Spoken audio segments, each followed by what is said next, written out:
تبارك الذي بيده الملك وهو على كل شيء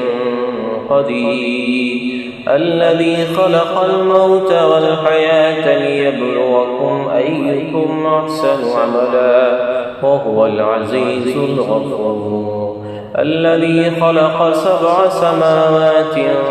طباقا ما ترى في خلق الرحمن من تفاوت فارجع البصر هل ترى من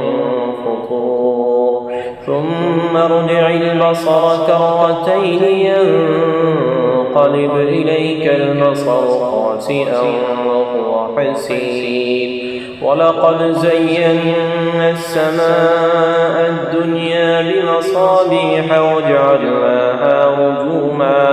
وجعلناها رجوما للشياطين وأعتدنا لهم عذاب السعير وللذين كفروا بربهم عذاب جهنم وبئس المصير إذا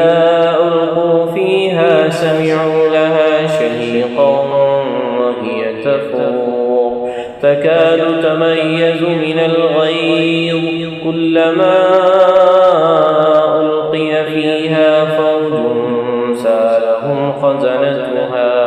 ألم يأتكم نذير قالوا بلى قد جاءنا نذير فكذبنا وقلنا ما نزل الله من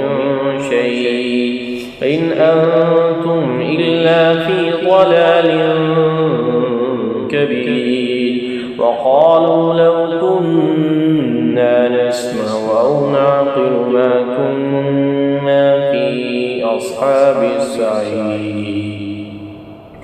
فاعترفوا بذنبهم فسحقا لأصحاب السعير إن الذين يخشون ربهم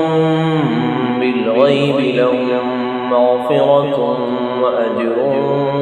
كبير وأسروا قولكم أو اجهروا به إنه عليم بذات الصدور ألا يعلم من خلق وهو اللطيف الخبير هو الذي جعل لكم الأرض ذلولا فامشوا في مناكبها وكلوا من رزقه وإليه النشور أأمنتم من في السماء أن يخسف بكم الأرض فإذا هي تمور أم أمنتم من في السماء أن يرسل عليكم حاصبا فستعلمون كيف نذير ولقد كذب الذين من قبلهم فكيف كان نكير أولم يروا إلى الطير فوقهم صافات ويقبض ما يمسكهن إلا الرحمن إنه بكل شيء بصير أمن هذا الذي هو جند لكم ينصركم من دون الرحمن إن الكافرون إلا في غرور أمن هذا الذي يرزقكم إن أمسك رزقه بل لجوا في عتو ونفور أفمن يمشي مكبا على وجهه أهدى أمن يمشي سويا على صراط مستقيم قل هو الذي أنشأكم وجعل لكم السمع والأبصار والأفئدة قليلا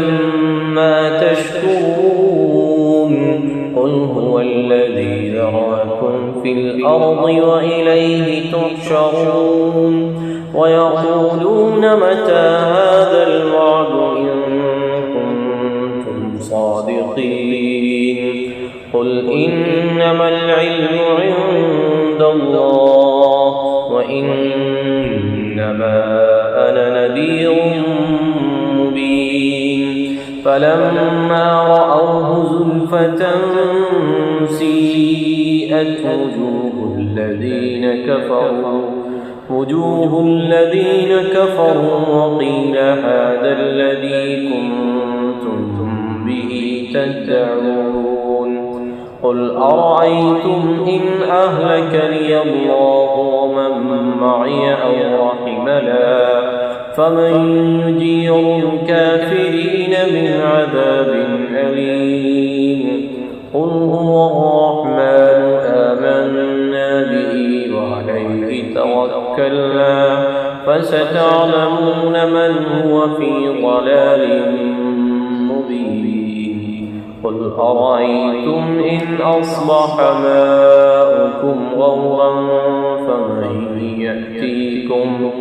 فمن يأتيكم بماء